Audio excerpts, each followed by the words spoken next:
আসসালামু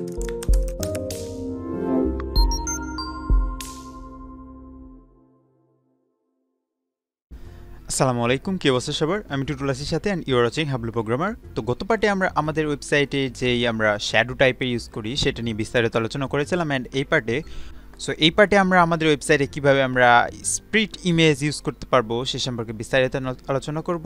তো চলুন শুরু করা যাক। তো এখনো পর্যন্ত আপনারা যারা আমাদের চ্যানেলটা সাবস্ক্রাইব করে নেননি তারা প্লিজ আমাদের চ্যানেলটা সাবস্ক্রাইব করে পাশের বেল আইকনটা বাজিয়ে দেবেন। তো স্প্রিট ইমেজটা ইউজ করার আগে আমরা দেখে আসি স্প্রিট ইমেজ আসলে কি জিনিস। আমি যদি আমাদের গুগল মামাকে বলি যে SPRITE সোশ্যাল ইমেজ এন্ড এটা লিখে যদি সার্চ দেই তাহলে আমাদের যদি ইমেজ ট্যাবে যাই তাহলে আমাদের মাঝে কিন্তু অনেক ধরনের এমন স্প্রিট ইমেজ অথবা স্প্রাইট ইমেজ আমাদের মাঝে শো হবে। সো আমি প্রথমটাই সিলেক্ট করলাম। সো এটা সিলেক্ট করার পর আমরা এটা ডাউনলোড দিব। সেই জন্য মাউসের রাইট ক্লিক করে যে open image in new tab এখান থেকে আমরা এটা ডাউনলোড করে নিব। সো আমি এটা মাউসের রাইট ক্লিক করে যে সেভ ইমেজ করে দিলাম, সেভ ইমেজ অ্যাজ, অ্যান্ড এখান থেকে আমরা আমাদের যেই কাঙ্ক্ষিত ফোল্ডার আমরা যেখানে কোড করতেছিলাম সেটা আমরা সিলেক্ট করে দেই। সো এই যে আমরা হাবলু প্রোগ্রামের মধ্যেই কিন্তু আমাদের index.html ফাইলটা ছিল, অর্থাৎ এখানে আমরা কোড করতেছিলাম। সো এটা আসার পর আমরা এটা রিনেম করে দিলাম, যে এটা রিনেম আমরা দিয়ে দিলাম যে সোশ্যাল, অ্যান্ড এটা সেভ করে দিলাম। ওকে, তো আমাদের এটা সেভ হয়ে গেল। অ্যান্ড এখন আমরা আমাদের কোডে আসি। সো আমি কিন্তু আমাদের কোডটা ওপেন করে এটা লাইভ সার্ভার করে রেখেছি অলরেডি। সো এই যে লাইভ সার্ভার করে রেখেছি, এটা আমি হাতের ডান পাশে দিয়ে দিলাম। ওকে, সো আমরা আমাদের যে স্প্রাইট ইমেজ অথবা স্প্রিট ইমেজটা ডাউনলোড দিলাম সেটা আমরা নিয়ে আসতে যাচ্ছি। সো এই জন্য আমরা একটা ডিভ নিলাম, অ্যান্ড ডিবের আমি একটা ক্লাস নিলাম, যে সোশ্যাল নামের একটা ক্লাস নিলাম। অ্যান্ড আমি এই ডিপটার ডিজাইন করি। সো আমি ডট সোশ্যাল দিয়ে দিলাম। ওকে, সেকেন্ড ব্র্যাকেট স্টার্ট করে আমি এটার হাইট আর উইডথ দিয়ে দিলাম। সো আমি এটার উইডথ দিলাম হলো মনে করেন যে 300 পিক্সেল, অ্যান্ড এটার হাইট দিলাম হলো 200 পিক্সেল। তো দেওয়ার পর আমি আমাদের ইমেজটা নিয়ে আসি। সো আমি লিখে দিলাম যে আমাদের ব্যাকগ্রাউন্ড ইমেজ। সো আমাদের ব্যাকগ্রাউন্ড ইমেজ হবে এর ইউআরএলটা কি ছিল, সো আমি ইউআরএলটা লিখে দিলাম। সো এটার ইউআরএল হবে হলো social.png।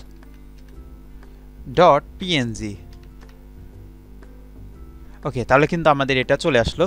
তো তাহলে কিন্তু আমাদের ইমেজটা চলে আসলো, বাট আমাদের এখানে আমাদের জায়গাটা আমি ছোটো নিয়েছি, এই জন্য বোঝা যাচ্ছে না যে আমাদের ইমেজটা রিপিট হয়েছে কিনা, কিন্তু আমাদের ইমেজটা কিন্তু রিপিট হয়েছে, আমরা এটা শিওর। সো আমাদের রিপিটটা নো রিপিট করে দিতে হবে। সো এই জন্য কী করতে হবে আমাদের এই জন্যে ব্যাকগ্রাউন্ড রিপিট ইউজ করতে হবে। সো আমি ব্যাকগ্রাউন্ড রিপিট লিখে দিলাম, ব্যাকগ্রাউন্ড দিয়ে হাইফেন দিয়ে রিপিট দিয়ে এটা যদি নো রিপিট করে দিই তাহলে কিন্তু এটা নো রিপিট হয়ে গেল। অ্যান্ড এখানে কিন্তু আমাদের আইকনের অনেকগুলো শো করতেছে। তো আমরা চাচ্ছি যে একটা আইকন শো করতে। তো আমরা এটা করার জন্য আমরা যদি শুধু এই প্রথম আইকনটা ফেসবুকের এটা যদি শো করাইতে চাই তাহলে আমাদেরকে কি করতে হবে, আমাদের যেই হাইট অ্যান্ড উইডথটা আছে সেটা কিন্তু কমিয়ে নিয়ে আসতে হবে। ওকে, সো এই ইমেজগুলো আমাদের অনেক বড় বড় শো করতেছে, তো আমরা চাচ্ছি ছোটো ছোটো আকারে শো করতে। তো আমরা প্রথমে এই যে ফেসবুকের যে নীল যে কালারটা ছিল এটা আমরা যদি সিলেক্ট করি, সো আমরা চাচ্ছি শুধু এতটুকুই ইউজ করতে। তো আমাদেরকে এই জন্যে ইন্সপেক্ট করতে হবে। ইন্সপেক্ট এলিমেন্ট করার পর আমরা এখান থেকে যে বডি ট্যাগটা ওপেন করে এখান থেকে যে এই ডিপটা যদি সিলেক্ট করি তাহলে আমাদের হাতের ডানে কিন্তু স্টাইল এটা শো করবে। অ্যান্ড এখানে উইথ থেকে আমরা যদি আমাদের কিবোর্ড থেকে আমরা অ্যারো কি এর মাধ্যমে ওঠাও নামা করতে পারি ভ্যালু। সো আমি যদি 300 থেকে ভ্যালুটা কমাই তাহলে দেখা যাক আমাদের এটা কিন্তু কমতে থাকবে।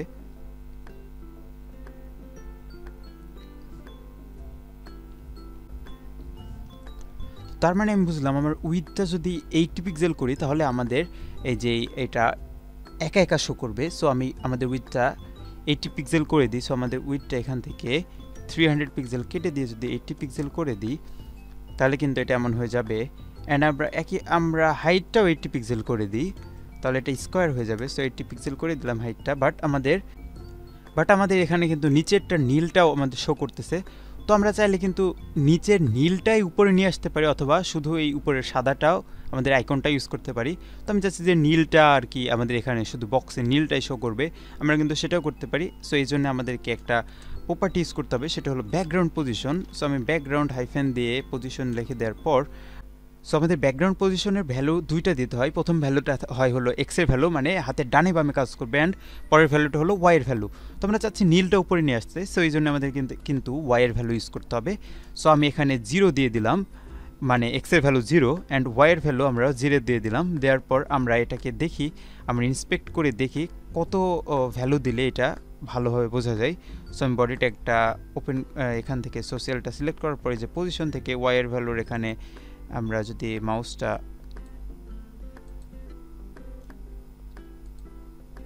সো আমি যদি আমাদের কিবোর্ডের অ্যারো কি থেকে এটা নিয়ে আসি, সো দেখা যাক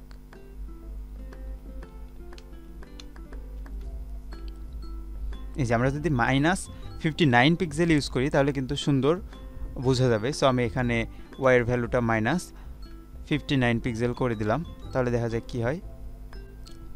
সো আমি যদি ওয়াই এর ভ্যালুটা -59 পিক্সেল করে দিই তাহলে কিন্তু আমাদের এটা চলে আসলো। তো আমি চাচ্ছি আমাদের এটা স্কোয়ার না হয়ে এটা সার্কেল হয়ে থাকবে, সো আমরা কিন্তু সেটাও করতে পারি। সো এই জন্য আমাদেরকে কী করতে হবে, আমাদেরকে এটার বর্ডার রেডিয়াস বলে দিতে হবে। সো আমি বর্ডার হাইফেন দিয়ে যদি রেডিয়াস এটার 50% করে দেই তাহলে দেখা যাক কী হয়। সো আমি 50% করে দিলে কিন্তু এটা গোল হয়ে যাবে। ওকে, তো এখন আমরা চাচ্ছি আমরা যখনই আমাদের মাউসটা হোভার করাবো তখনই আমাদের এই ইমেজটা চেঞ্জ হয়ে নিচের যে ইমেজটা ছিল সেটা হয়ে যাবে। সো আমি যদি ইমেজটা দেখাই, আমাদের নিচের যে কালো টাইপের যে আইকনটা ছিল সেটা হয়ে যাবে। আমরা চাচ্ছি আমাদের মাউসটা হোভার করালে আমরা চাচ্ছি আমাদের মাউসটা হোভার করালে কালো যেই ইমেজটা ছিল নিচের আইকনটা সেটা চলে আসবে। তো আমরা কিন্তু সেটাও করতে পারি। সো এই জন্য আমাদেরকে আমাদেরকে আবার সিলেক্ট করতে হবে যে আমরা যদি এটা হোভার করাই, সো আমরা এভাবে লিখতে হবে ডট সোশিয়াল, এরপরে সুডো ক্লাস ইউজ করতে হবে। সো সুডো ক্লাস ইউজ করে আমি যদি বলি যে হোভার, সো এটা যদি আমরা হোভার করি, সেকেন্ড ব্র্যাকেট স্টার্ট করার পর আমি যদি এটা হোভার করি তাহলে এটার আমাদের যে ব্যাকগ্রাউন্ডের যে পজিশন, এই পজিশনটা চেঞ্জ হয়ে যাবে। সো আমি এটা কপি করলাম ব্যাকগ্রাউন্ড পজিশন, এটা এখানে পেস্ট করে দিলাম অ্যান্ড ওকে। সো আমি হোভারের ভিতরে যদি ব্যাকগ্রাউন্ড হাইফেন দিয়ে পজিশন দিয়ে দিই, সো এটা যদি 0 থাকে তাহলে আমি যদি হোভার করাই তাহলে ঠিক এমনটা চলে আসতেছে। তো আমরা চাচ্ছি যে এখানে উপরের আগের সামনের যেটা ছিল, অর্থাৎ প্রথমের যেটা এই যে ট্রান্সপারেন্ট ছিল সেটা চলে আসতেছে। তো আমরা চাচ্ছি নিচেরটা নিয়ে আসতে, আমরা কিন্তু সেটাও করতে পারি। সো এই জন্য আমাদেরকে কী করতে হবে, আমরা ইন্সপেক্ট করে দেখে আসি যে আমরা ভ্যালু কত করলে আমাদের এটা চেঞ্জ হবে। সো আমি এটা ইন্সপেক্ট এলিমেন্ট থেকে আবার আমাদের ওটা সিলেক্ট করে আমরা যদি পজিশনটা এখান থেকে 59-এর পরিবর্তে আমি যদি এটা আরও কমাই দিতে থাকি তাহলে কিন্তু আমাদের এই যে ভ্যালুটা চলে আসবে। ওকে, সো আমি এই ভ্যালুটার সঠিক মান নিই। সো 138, সো -138 ইউজ করলে কিন্তু আমাদের এটা হয়ে যাবে। সো আমি ওয়াই এর ভ্যালু -138 করে দিই। সো -138 পিক্সেল করে দিলাম। ওকে, সো এটা করে দেওয়ার পর আমি যদি আমাদের মাউসটা এইভাবে হোভার করাই, ওকে, তাহলে কিন্তু আমাদের এটা চেঞ্জ হয়ে যাচ্ছে। তো আমরা চাচ্ছি একটা সুন্দর ট্রানজিকশনের মাধ্যমে আমাদের এটা চেঞ্জ হবে, আমরা কিন্তু সেটাও করতে পারি। সো এই জন্য আমাদের উপরে যেই সোশিয়াল এটা সিলেক্ট করেছিলাম, এটা সিলেক্ট ওখানে গিয়ে আমাদেরকে লিখে দিতে হবে হলো ট্রানজিশন। সো আমি ট্রানজিশনটা যদি 1 সেকেন্ড করে দেই তাহলে দেখা যাক কি হয়। সো 1s দিয়ে দিলাম, 1 সেকেন্ড করে দিলাম। ওকে, সুন্দর দেখা যাচ্ছে। এই যে হোভার করলে 1 সেকেন্ডে সুন্দর, বাহ। তো এইভাবে কিন্তু আমরা আমাদের ওয়েবসাইটে এই যে ইমেজ স্প্রিট এভাবে কিন্তু ডিজাইন করতে পারি। আমরা চাইলে কিন্তু হাতের ডানের ইমেজগুলোও এখানে করতে পারতাম। সো এই জন্য আমাদেরকে এই যে আমাদের পজিশনের এখান থেকে কিন্তু শুধু আমাদের ভ্যালুটা চেঞ্জ করে দিতে হলো ইন্সপেক্ট এলিমেন্টের মাধ্যমে। তো এখন আপনাদের কাজ হলো আমরা আজকে যা শিখলাম সেটা আপনারা করবেন, কোড করে আমাদের ফেসবুক গ্রুপে পোস্ট করবেন। তো দেখা হচ্ছে নেক্সট ভিডিওতে। Have fun, take a risk.